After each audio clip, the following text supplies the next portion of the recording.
I chose this week for my share is called The Boy on Fairfield Street: How Ted Giesel Grew Up to Become Dr. Seuss by Kathleen Kroll.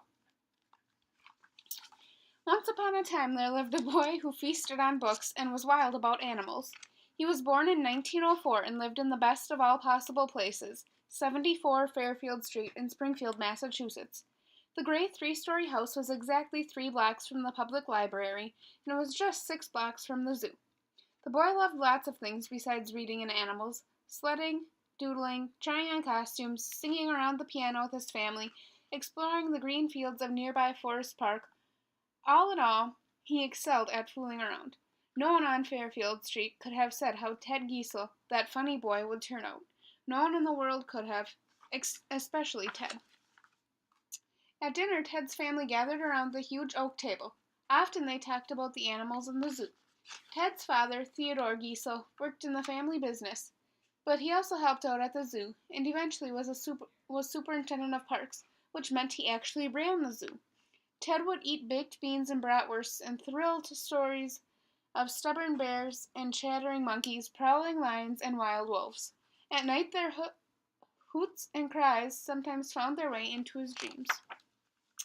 Ted's mother, Henrietta Seuss Giesel, helped him find books at the library.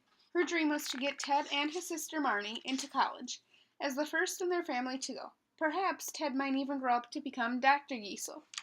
Each night she lulled them to sleep with stories and nonsense verse, like names of pies: apple, mince, lemon, peach, apricot, pineapple, blueberry, coconut, custard, and squash.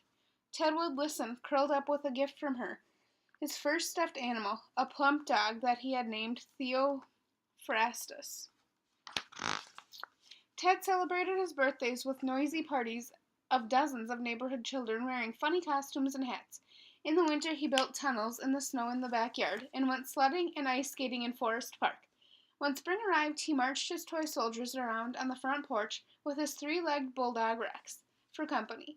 He and his best friend Bill would roam the neighborhood. Neighbors were always interesting to him. A family named the Bumps, a dentist who treated patients in his own home, 2 women who didn't mind when Ted practiced his bugle. They were hard of hearing. The noisy man across the street, he ran the local paper, the Springfield Union. Ted and Bill and the other Fairfield Street boys invented ways to test each other, like chin-up or ear-wiggling contests. All year round, they explored Forest Park with its lily ponds, trout streams, bike paths, and tennis courts.